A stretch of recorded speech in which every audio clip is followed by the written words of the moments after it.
Shalom, mes chers frères et sœurs à travers le monde, soyez bénis, que la grâce et la paix du Seigneur soient avec vous.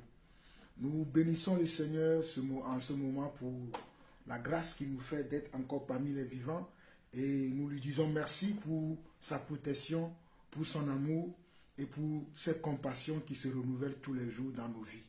Nous allons le prier et nous allons partager une exhortation, surtout qui va concerner toute l'Église et spécialement ceux qui fréquentent l'Église catholique. Ceux qui fréquentent l'Église catholique, le Seigneur m'amène à vous parler encore une fois de nouveau aujourd'hui.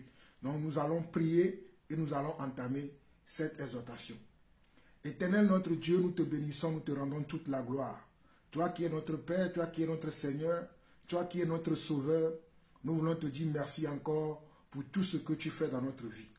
Nous voulons te dire merci pour ton souffle de vie. Nous voulons te dire merci pour ta parole qui nous conduit dans tes sentiers. Et nous voulons encore, Seigneur Dieu, que tu puisses nous amener à nous remettre en question si nous sommes véritablement dans tes voies ou si nous suivons simplement la masse ou tout homme qui parle en ton nom. Car ce que tu veux, c'est que nous puissions entendre ta voix. Ce que tu veux, c'est que nous puissions marcher selon ta parole.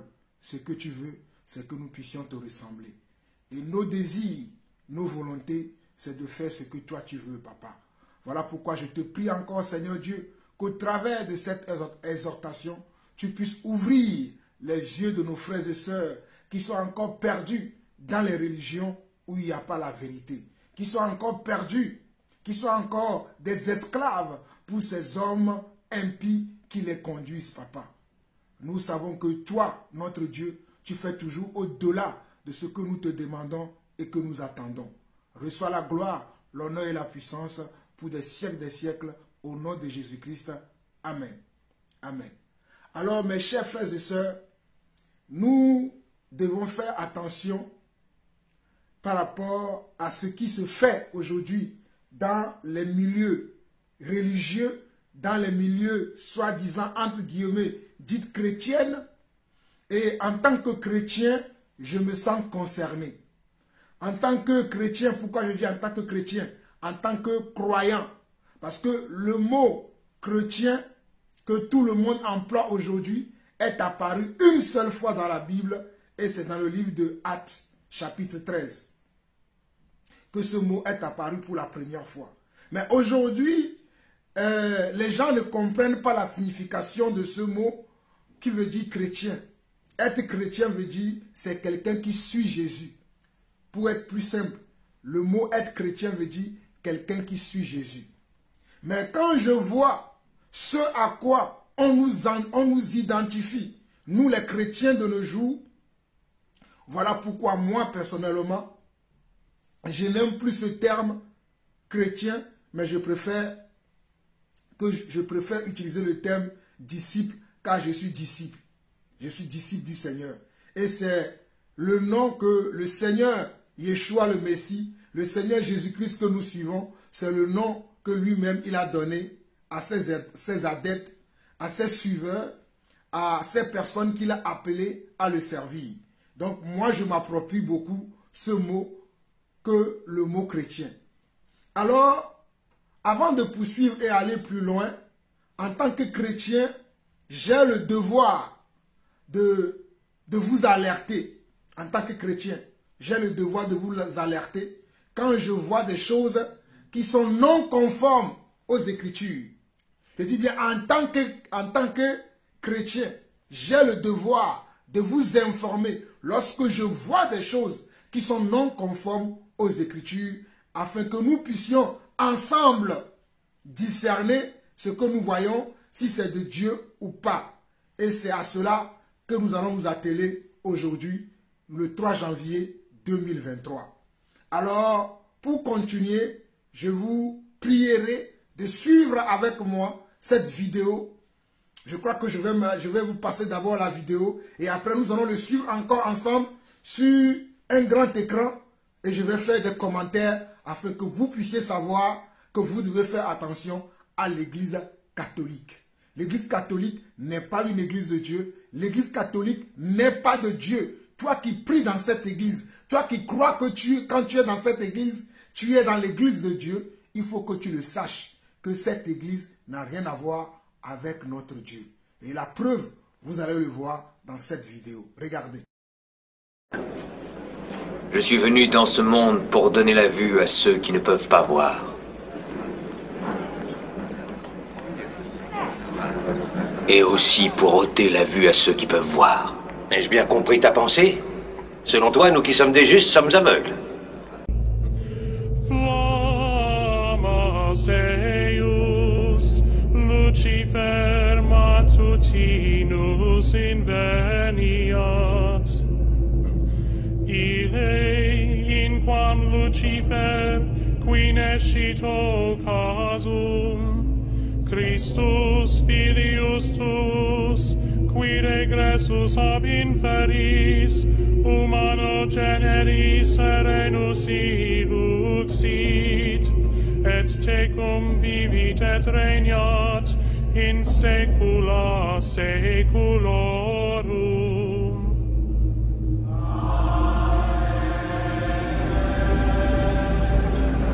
Si vous étiez aveugle, alors vous seriez purs et sans péché. Mais tant que vous dites « nous voyons », votre péché demeure. Dieu voit les fruits de nos labeurs. Et si parfois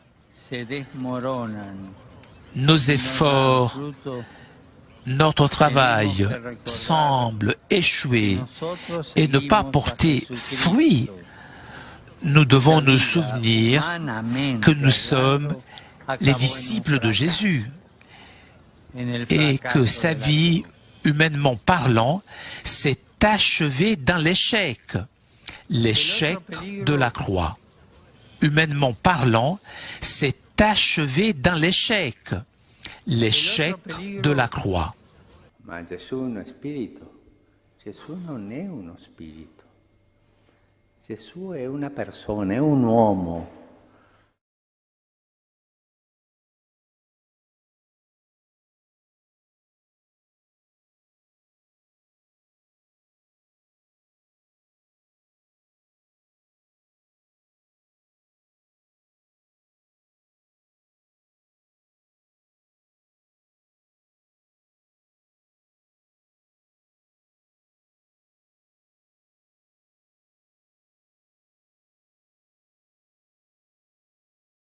L'échec de la croix. L'échec de la croix. Malheur à vous, scribes et pharisiens, hypocrites que vous êtes, parce que vous fermez aux hommes le royaume des cieux. Vous n'y entrez pas vous-même, et vous n'y laissez pas entrer ceux qui le désirent.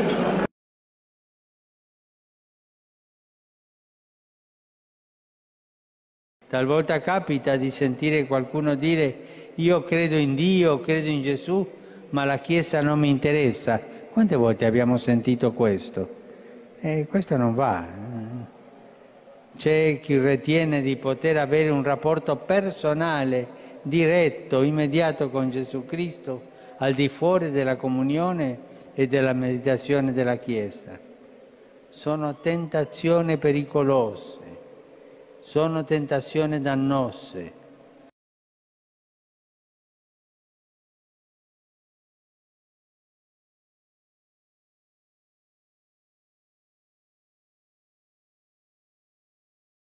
Vous coulez un insecte et vous avalez un chameau. Vous pliez devant la lettre de la loi et vous trahissez le cœur de la loi. Justice, miséricorde, fidélité. Vous ressemblez à des sépulcres blanchis qui paraissent beaux au dehors, mais qui au dedans sont pleins d'ossements, de morts et de toutes espèces d'impuretés. Vous voyez ces pierres? Eh bien, je vous le dis en vérité, il ne restera pas ici pierre sur pierre qui ne soit renversée. Votre maison sera laissée triste et déserte. Elle sera le domaine des lézards et des araignées. Serpents! Race de vipères! Comment échapperez-vous au châtiment de la géhenne?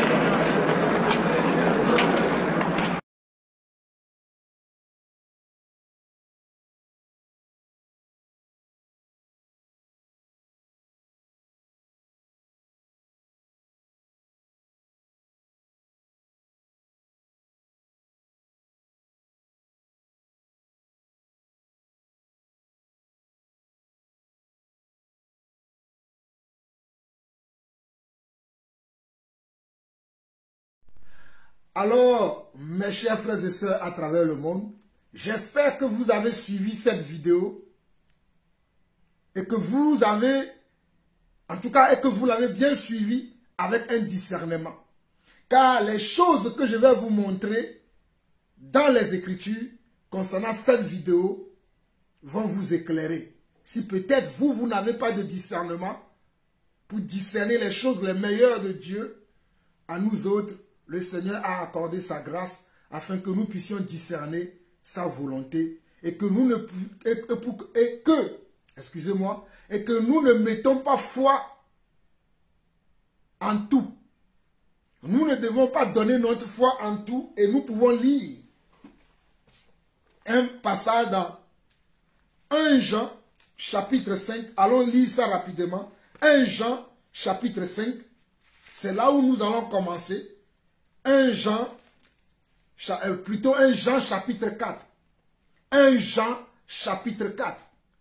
1 Jean chapitre 4 dit: Bien-aimés, n'ajoutez pas foi à tout esprit, mais éprouvez les esprits pour savoir s'ils sont de Dieu, car plusieurs faux prophètes sont venus dans le monde.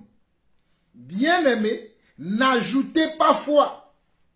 Bien-aimés, n'ajoutez pas foi à tout esprit, mais éprouvez les esprits pour savoir s'ils sont venus de Dieu.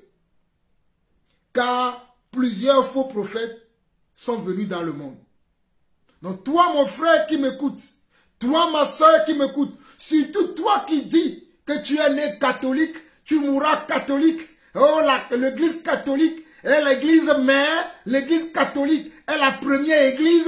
Je crois que tu ne connais pas la Bible simplement. Excusez-moi, hein, ce n'est pas une insulte, ce n'est pas une injure, mais ce n'est que de la vérité.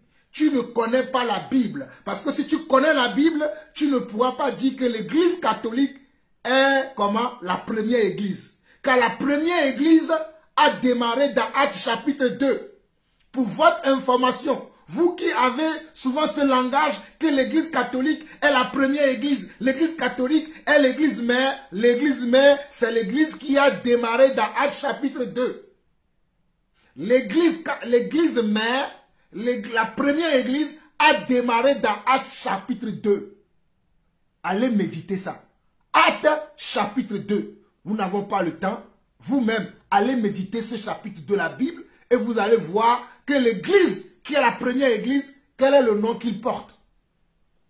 La première église, vous allez le découvrir, vous allez voir quel est le nom qu'il porte. Maintenant, ici dans ce passage, on nous dit, bien-aimés, alléluia, n'ajoutez pas foi à tout esprit, mais éprouvez les esprits. Comment est-ce qu'on éprouve un esprit? That is the question. Comment est-ce qu'on éprouve un esprit? C'est ça la question. On nous dit, bien-aimés, n'ajoutez pas foi. Ça veut dire, ne croyez pas à tous les esprits. C'est ça.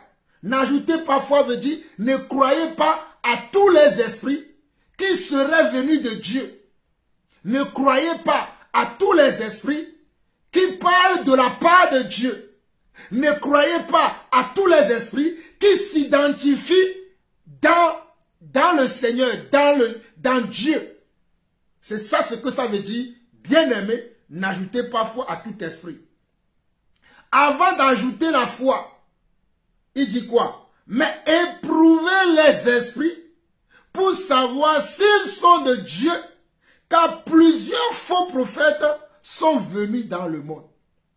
Mais éprouvez les esprits pour savoir s'ils sont de Dieu, car plusieurs faux prophètes sont venus dans le monde. Mais éprouvez-les. Éprouvez-les veut dire examinez-les. Alléluia. Examinez-les. Alléluia. Examinez les esprits. Quand on veut examiner quelque chose, on regarde la chose sur toutes ses formes. Quand on veut examiner quelque chose, on regarde la chose sur toutes ses formes, on examine ses contours, on examine ses périmètres, sa surface, on examine comment son poids, sa hauteur, sa largeur, on regarde tout pour pouvoir examiner la chose et maintenant apprécier ce qu'on a examiné. Faire des commentaires, donner un rapport par rapport à ce qu'on a examiné. Est-ce qu'on est d'accord? C'est ça, examiner. Quand pour examiner quelque chose, il faut bien regarder la chose. Et nous allons examiner ensemble cette vidéo que vous venez de voir. Permettez-moi de baisser un peu la caméra pour que la caméra soit sur la télé. Nous allons examiner ensemble cette vidéo. Permettez-moi.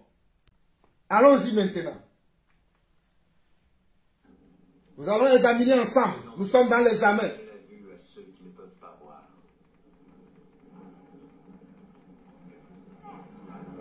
Et aussi pour ôter la vue à ceux qui peuvent voir. Ai-je bien compris ta pensée? Selon toi, nous qui sommes des justes sommes aveugles.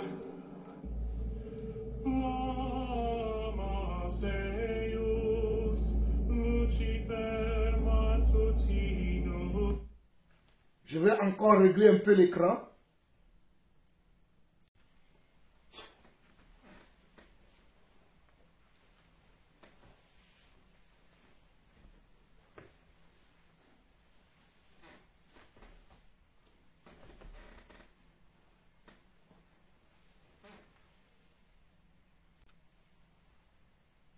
Regardons bien dans Luc chapitre.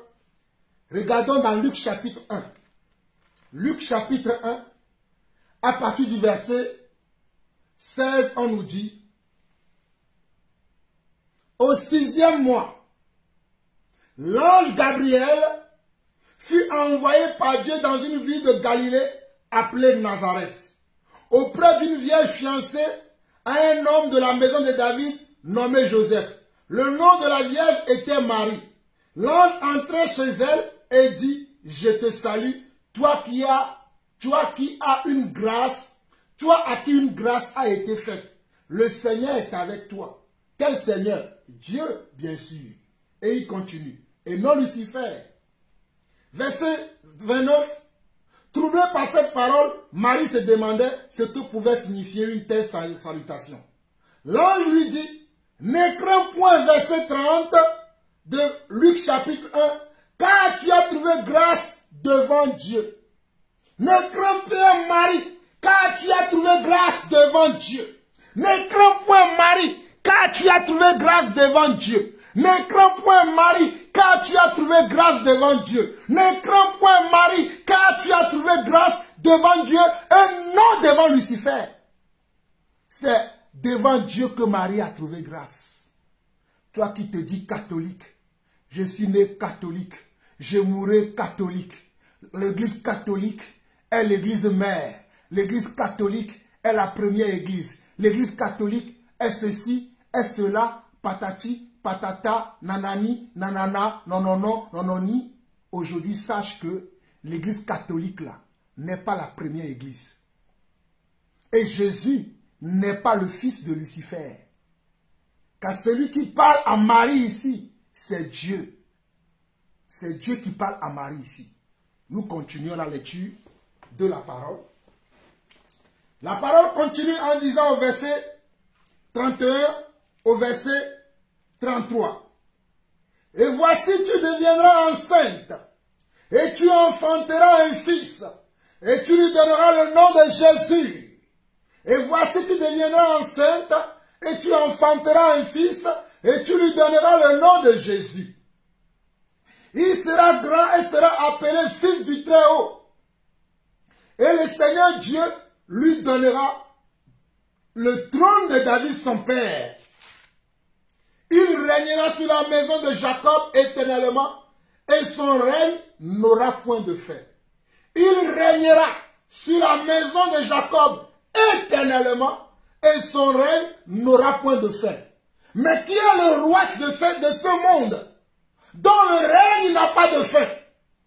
Qui est le roi qui vit sur cette terre, dont le règne n'a point de fin?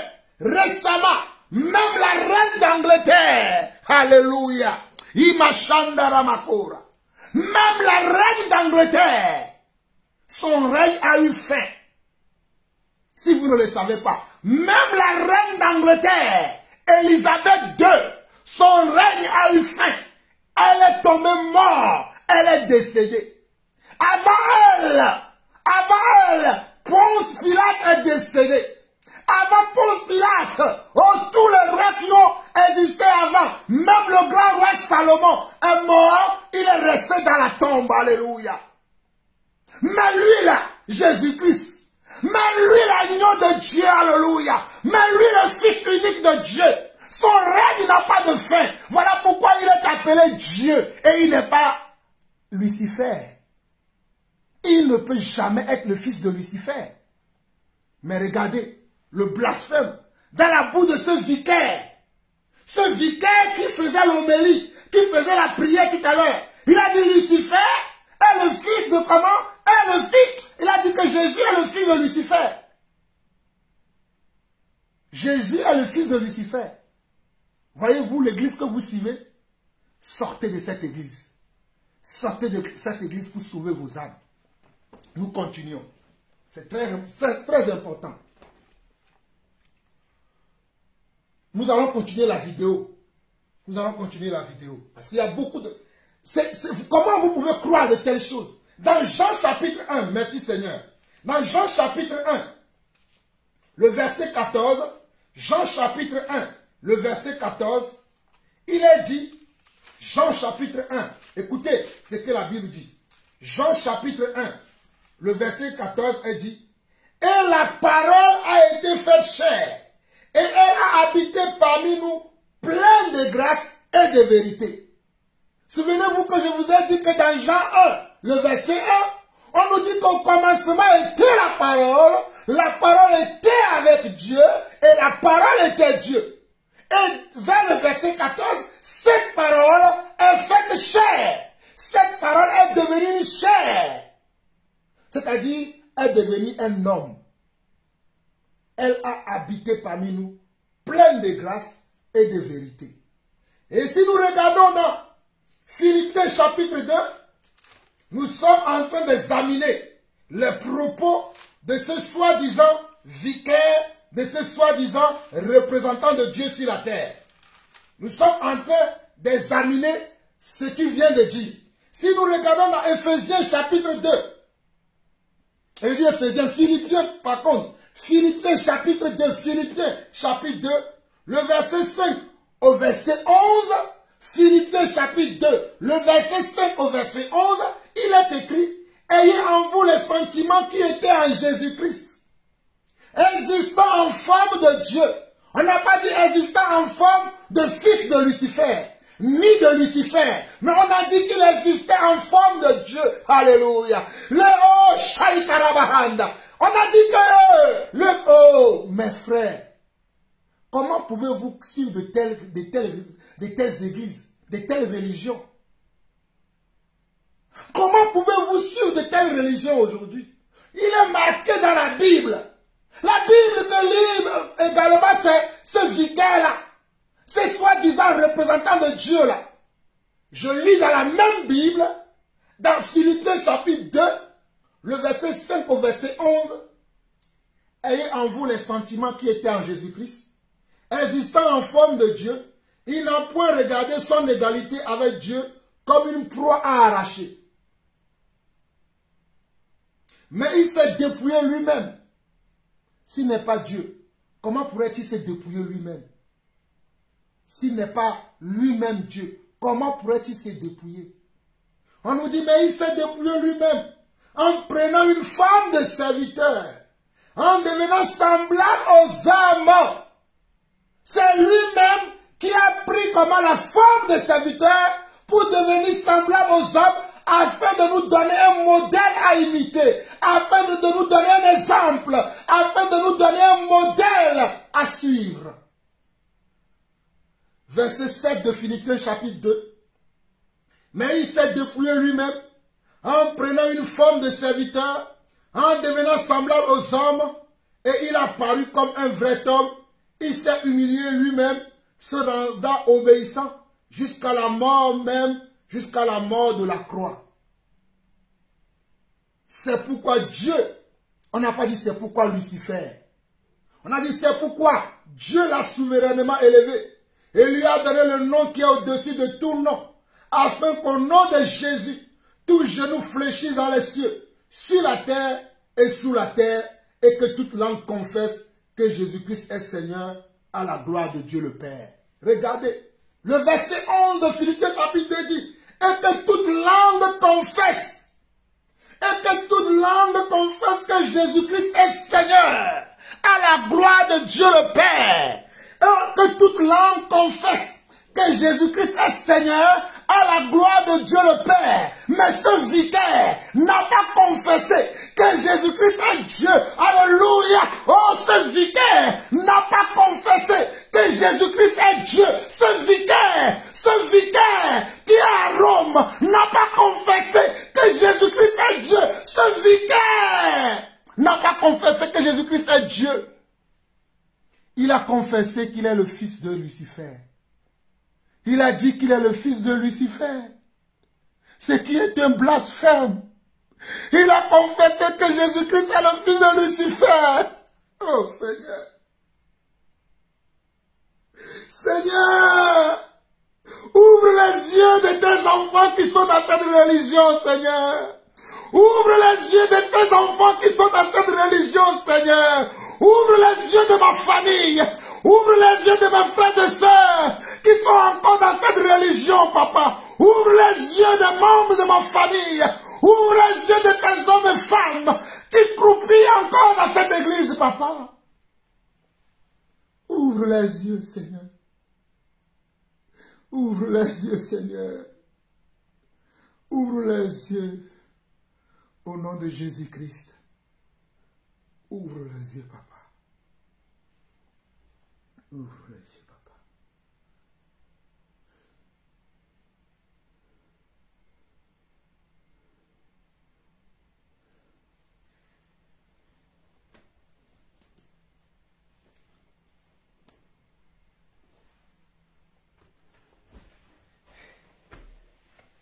Regardons la vidéo. Regardons et nous allons revenir. Regardons un peu et nous allons revenir encore pour expliquer la réponse. Christus filius tuus, qui regressus ad inferis, humano generis serenus iduxit, et tecum vivit et regnat in saecula saeculorum.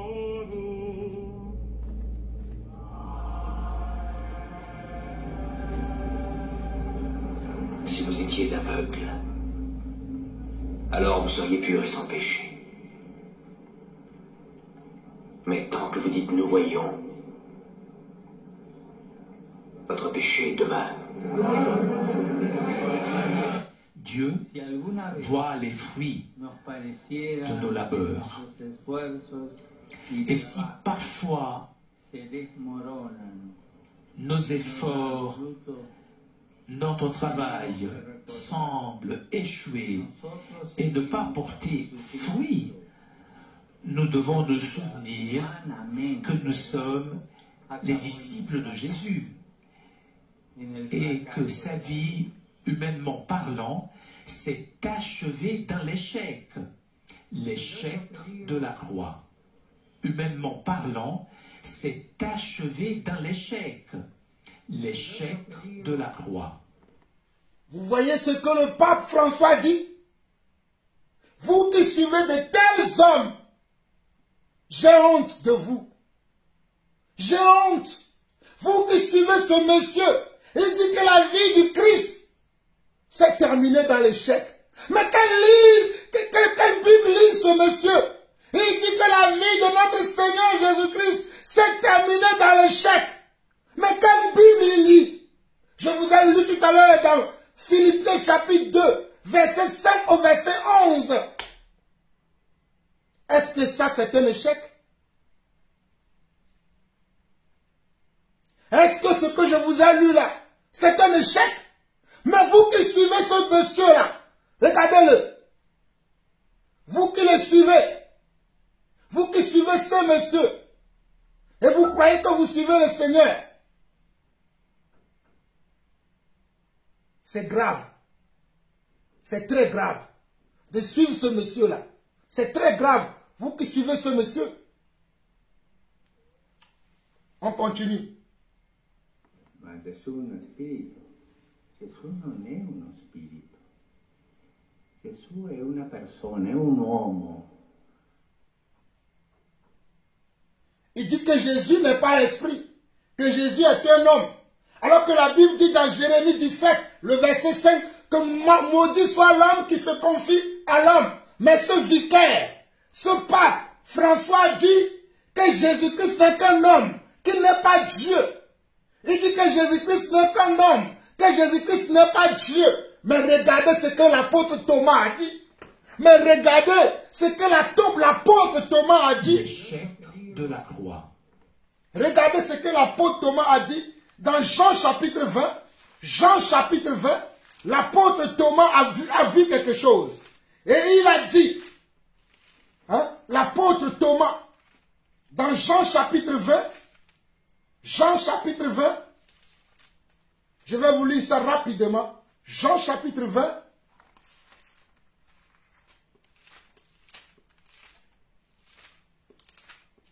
Jean chapitre 20, le verset 28, Thomas lui dit, mon Seigneur et mon Dieu. Jésus lui dit, parce que tu m'as vu, tu as cru. Heureux ceux qui n'ont pas vu et qui ont cru. Regardez, Jean chapitre 20, le verset 28, Thomas lui répondit, mon Seigneur et mon Dieu, mon Seigneur et mon Dieu. Thomas n'a pas dit, mon Seigneur le fils de Lucifer. Il a dit, mon Seigneur et mon Dieu, car nous avons un seul Dieu. Mais pour que vous puissiez comprendre, regardez le verset 24 au verset 29 de Jean chapitre 20 qui dit, Thomas appelé Didyme, loin des 12, n'était pas avec eux lorsque Jésus vint. Les autres disciples lui disent donc, nous avons vu le Seigneur. Ils n'ont pas dit que nous avons vu le fils de Lucifer. Ils n'ont pas dit que nous avons vu le fils de Lucifer. Mais ils ont dit que nous avons vu le Seigneur. Alléluia. Au verset 25. Mais il leur dit, si je ne vois dans ses mains la marque des clous, et si je ne mets mon doigt dans la marque des clous, et si je ne mets ma main dans son côté, je ne croirai point. 8 jours après, écoutez-moi très bien, 8 jours après, les disciples de Jésus étaient de nouveau dans la maison et Thomas se trouvait avec eux. Jésus vint, les portes étant fermées, se présenta au milieu d'eux et dit, la paix soit avec vous. Puis il dit à Thomas,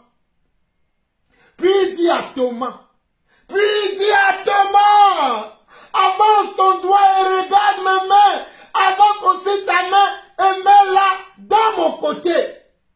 Et ne sois pas incrédule, mais crois. Regardez bien Jean 20, le verset 27.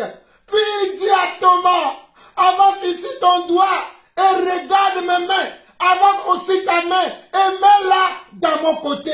Et ne sois pas incrédule, mais crois. Verset 28 au verset 29. Thomas lui répondit, mon Seigneur et mon Dieu. Jésus lui dit, parce que tu m'as vu, tu as cru. Heureux ceux qui n'ont pas vu et qui ont cru. Heureux ceux qui n'ont pas vu et qui ont cru. Heureux ceux qui n'ont pas vu et qui ont cru. Toi mon frère, toi ma soeur, qui n'a pas vu le Seigneur, mais qui croit, sois heureux, sois heureuse. Vraiment c'est terrible ce que cette église diabolique, satanique, enseigne en plein jour comme ça. En plein jour et personne ne se meut. Écoutez. Et que sa vie, humainement parlant, s'est achevée dans l'échec. L'échec de la croix. Humainement parlant, s'est achevé dans l'échec. L'échec de la croix. Jésus n'est pas l'esprit. Jésus est une personne, un homme. Quel blasphème! Quel blasphème de la bouche de ce soi-disant pape appelé François. Un blasphémateur comme lui là. C'est l'enfer qui l'attend. Cet homme va aller pourrir en enfer. Je dis bien le pape François va aller pourrir en enfer. C'est l'enfer qui l'attend. C'est un homme impie. C'est un rebelle. C'est un antéchrist. C'est l'enfer qui l'attend. C'est un antéchrist cet homme que vous suivez. C'est un antéchrist le pape François que vous suivez. L'échec de la croix. L'échec de la croix. Malheur à vous, scribes et pharisiens, hypocrites que vous êtes, parce que vous fermez aux hommes le royaume des cieux. Vous n'y entrez pas vous-même, et vous n'y laissez pas entrer ceux qui le désirent.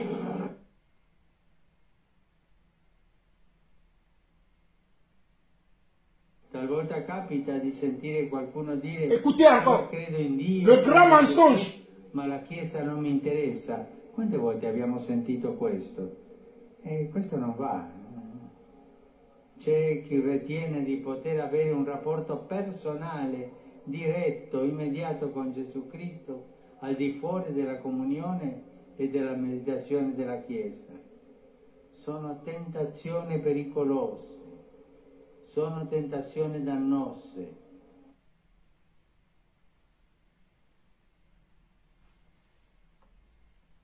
Avez-vous suivi? Le pape François dit qu'on ne peut pas avoir une relation personnelle avec Dieu sans l'Église. Le pape François est en train d'affirmer, de confirmer, d'infirmer que nous ne pouvons pas avoir une relation personnelle avec le Christ. Mais pourquoi est-il mort à la croix alors? Il est mort à la croix et il est ressuscité le 3e jour afin que nous puissions avoir une relation personnelle avec Dieu et non avec une congrégation et non avec une église. Il est mort à la croix pour nous permettre d'avoir une relation avec lui. Il est mort à la croix pour nous permettre d'avoir une relation avec lui. Il est mort à la croix pour nous permettre d'avoir une relation avec lui. Mais ce pape est en train de dire que personne ne peut avoir une relation personnelle avec Dieu. Mais quelle Bible il a lu? Quelle Bible il a lu? Et c'est cet homme-là que vous suivez.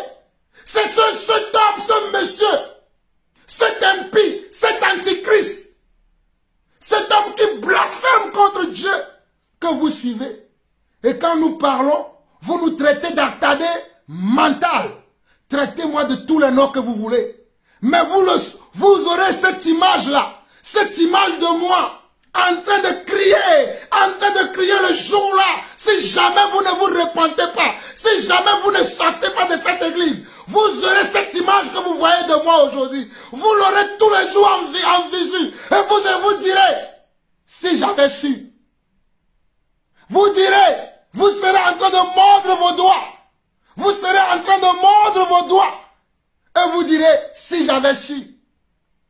Vous direz, si j'avais su. C'est pour cela que nous vous interpellons. Vous qui suivez cette église, vous qui suivez ce monsieur, vous qui suivez le pape, au lieu de suivre Jésus, vous qui suivez le pape, au lieu de suivre la parole de Dieu, vous qui suivez l'église catholique, au lieu de suivre le Seigneur. Il dit que personne ne peut avoir une relation personnelle avec Dieu. Dans quelle Bible il a lu ça? Alors qu'il est écrit qu'à cause de Jésus-Christ, le voile est déchiré, afin que nous puissions avoir maintenant accès auprès du Père. Parce que le voile a été déchiré. Nous avons maintenant accès auprès du Père Parce que le voile a été déchiré. Le voile qui existait dans le temple, ce voile-là a été déchiré par sa mort et sa résurrection afin que nous puissions avoir accès au trône de Dieu. Voilà pourquoi il a dit, invoque-moi et je te répondrai. Jérémie 33, le verset 3. Jérémie 33, le verset 3. Invoque-moi et je te répondrai. Il n'a pas dit invoque l'église catholique.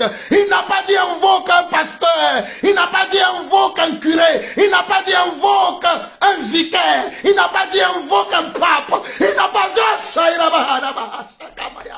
Seigneur, ouvre les yeux. Il n'a pas dit invoque ceci ou cela. Il a dit invoque-moi le Père. Moi Yeshua le Messie. Moi Jésus-Christ de Nazareth. Invoque-moi et je répondrai. Mais cet homme, un criminel qui va aller en enfer, qui vous traîne derrière lui, vous dit qu'il ne peut pas avoir une relation avec Dieu sans passer par l'église. C'est ainsi qu'il vous dit aussi qu'il ne peut pas avoir le salut sans passer par l'église. Il ne peut pas avoir une bénédiction sans passer par l'église. Il ne peut pas avoir une puissance sans passer par l'église. Oh, que le Seigneur vous fasse grâce. Que le Seigneur vous fasse grâce. Que le Seigneur puisse faire tomber les écailles de vos yeux afin que finalement vous sortez de cette église. Moi qui vous parle là, je suis né également avec des parents qui croyaient dans cette église, qui suivaient cette église, jusqu'au jour où le Seigneur a fait tomber les écailles de mes yeux et je suis sorti de cette église. Donc si le Seigneur l'a fait dans ma vie, il le fera aussi pour vous, je le crois. Si le Seigneur m'a sorti du catholicisme, si le Seigneur m'a sorti des religions athéistes, moi aussi, je crois qu'il peut vous sortir également. Moi qui vous parle, oh alléluia. Si vous avez connu mon passé dans cette religion, vous saurez qui je suis devenu aujourd'hui. Mais malheureusement, beaucoup d'entre vous ne me connaissaient pas avant. Mais je vous dis la vérité, cette église ne vous sauvera pas. Cette église ne vous sauvera pas. On va regarder encore une dernière courte vidéo et nous allons conclure cet enseignement. Regardons encore une dernière partie et nous allons finir. Ce n'est pas possible de voir de telles choses. Diretto, immediato con Gesù Cristo, al di fuori della comunione e della meditazione della Chiesa. Sono tentazioni pericolose, sono tentazioni dannose.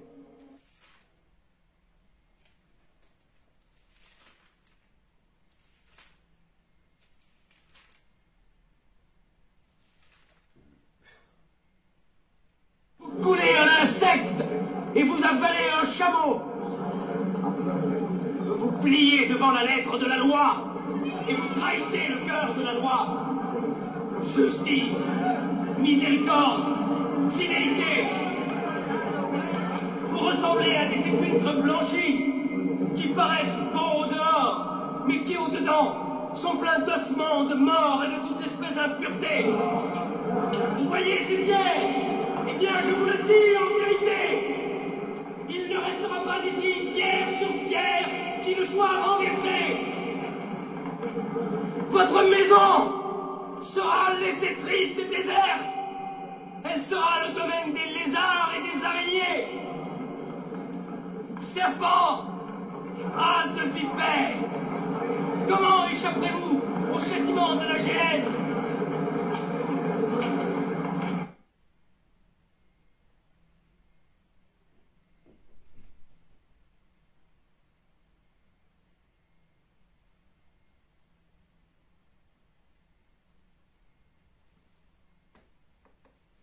Je ne sais pas si vous avez bien suivi, mais j'aimerais vous dire que dans Hébreux chapitre 7, le verset 22, on nous dit que Jésus-Christ est le quoi?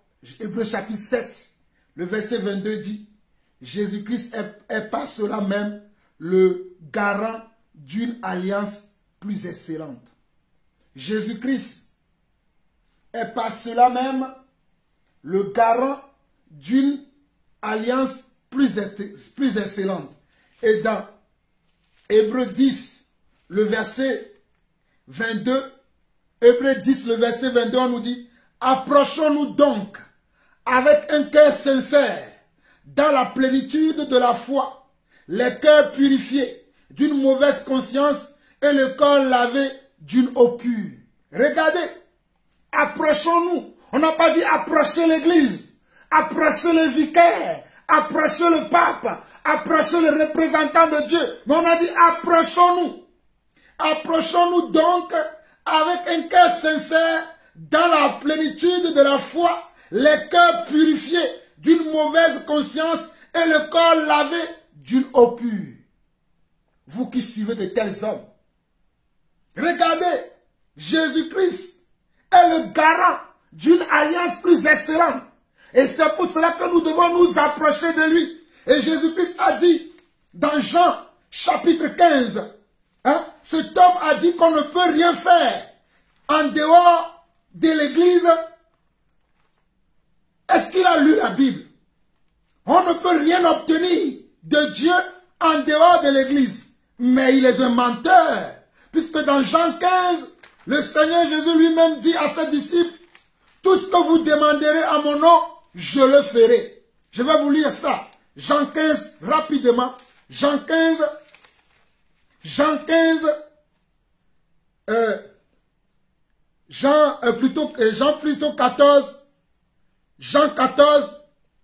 Jean 14, verset 13 au verset 14. Jean 14, verset 13 au verset 14, Jésus dit, et tout ce que vous demanderez à mon nom, je le ferai, afin que le Père soit glorifié dans le Fils. Si vous demandez quelque chose à mon nom, je le ferai. On n'a pas dit si vous demandez au nom de l'Église catholique. On a dit si vous demandez quelque chose à mon nom. Dans le nom de qui? Dans le nom de Jésus. C'est dans le nom de Jésus que nous obtenons la paix, que nous obtenons la joie, que nous obtenons l'exaucement de nos prières. Et non dans le nom de l'Église catholique. Et non dans le nom de l'Église catholique. Jean 14, verset 15. Si vous m'aimez, gardez mes commandements. Jean 17. Jean 17. Jean 17. Jean 17, verset 3. Jean 17, verset 3. Je m'adresse aux catholiques qui suivent le pape, qui suivent les vicaires du Vatican, qui suivent Rome, qui suivent l'église catholique. Je m'adresse à vous. Jean 17, verset 3 dit, oh, la vie éternelle, c'est qui te connaît, toi, le seul vrai Dieu, et celui que tu as envoyé, Jésus-Christ. Oh, la vie éternelle, c'est qui te connaissent, toi, le seul vrai Dieu que tu as envoyé. Oh, Seigneur, ouvre les yeux. Ouvre les yeux, Seigneur. Oh, la vie éternelle, c'est qu'ils connaissent, toi, le seul vrai Dieu, et celui que tu as envoyé, Jésus-Christ. La vie éternelle, c'est que vous connaissez Dieu et celui qui l'a envoyé, Jésus-Christ. La vie éternelle, c'est que vous connaissez Dieu et celui qui l'a envoyé, Jésus-Christ. Mais comment connaît-on Jésus? Comment connaît-on Jésus? Mais on connaît Jésus quand on garde sa parole. On connaît Jésus quand on garde sa parole. On ne suit pas les religieux, on ne suit pas les impies, mais on suit la parole de Jésus. Si tu dis que tu connais Jésus et tu ne suis pas sa parole, c'est l'enfer qui t'attend. Si tu dis que tu connais Jésus, mais tu suis les hommes impies, tu suis les hommes égarés, si tu suis les blasphèmes et les blasphémateurs, tu ne verras pas Dieu. Et nous allons terminer cette étude dans 1 Jean chapitre 2, dans 1 Jean plutôt chapitre 3, le troisième et le deuxième épître de Jean. Nous allons voir le chapitre 3 du deuxième épître de Jean.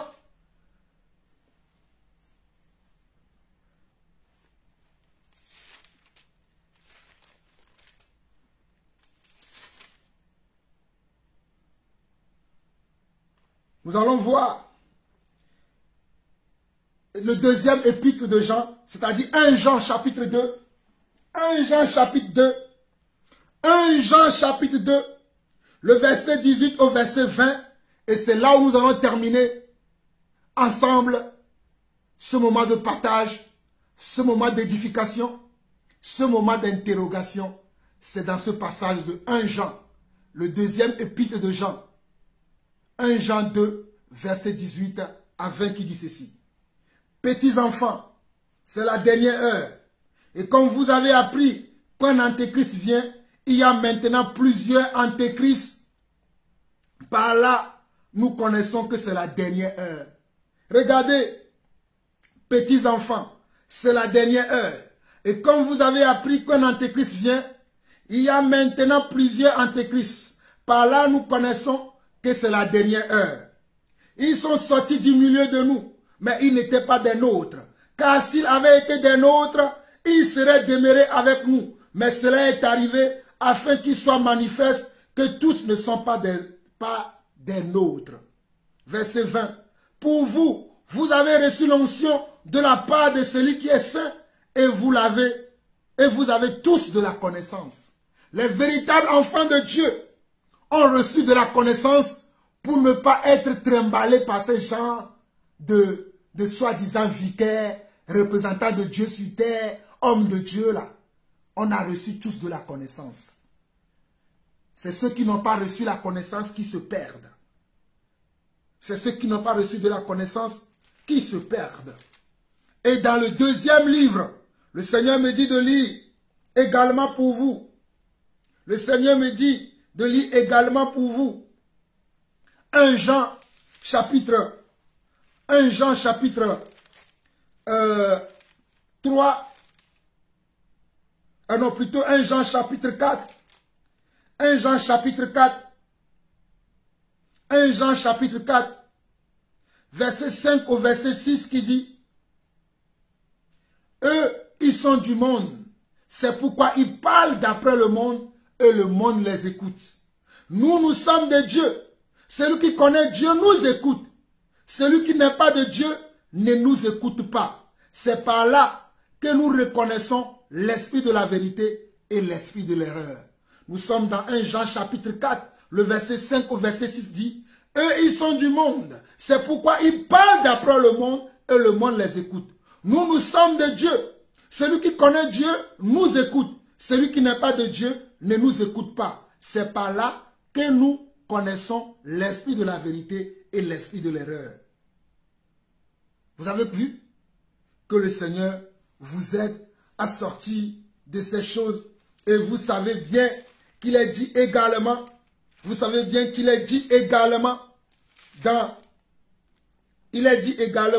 dans le livre de 1 Jean chapitre 5, 1 Jean chapitre 5, le verset 20, 1 Jean chapitre 5, le verset 20, 1 Jean chapitre 5, le premier épître, ou bien la première épître de Jean, le chapitre 5, le verset 20 qui dit: nous savons aussi que le Fils de Dieu est venu. On n'a pas dit que nous savons aussi que le fils de Lucifer est venu. Jésus n'a jamais été le fils de Lucifer. Jésus n'a jamais été le fils de Lucifer. Il est marqué dans la Bible que dans 1 Jean 5, le verset 20, nous savons aussi que le Fils de Dieu est venu et qui nous a donné l'intelligence pour connaître le véritable. Et nous sommes dans le véritable en son Fils Jésus-Christ. C'est lui qui est le Dieu véritable et la vie éternelle. C'est lui qui est le Dieu véritable et la vie éternelle. C'est Jésus-Christ qui est le Dieu véritable et la vie éternelle, et non le pape, et non le vicaire de Rome, et non le Vatican, et non l'église catholique, mais c'est Jésus-Christ, Jésus-Christ de Nazareth, Yeshua le Messie. C'est lui qui est l'église véritable, c'est lui qui est le Dieu véritable, c'est lui que vous devez suivre. 1 Jean 5, verset 20. Nous savons aussi que le Fils de Dieu est venu et qui nous a donné l'intelligence pour connaître le véritable, et nous sommes dans le véritable en son Fils Jésus-Christ. C'est lui qui est le Dieu véritable et la vie éternelle. Alléluia. C'est lui qui est le Dieu véritable et la vie éternelle. C'est Jésus-Christ qui est le Dieu véritable et la vie éternelle. Alors, toi qui dis que tu es catholique et que tu vas mourir catholique, alors, toi là, qui tiens de tels propos, Je suis né catholique. Je mourrai catholique. Oh, le catholicisme est la première religion du monde. Le catholicisme est l'église mère. Tu tiens de tels propos.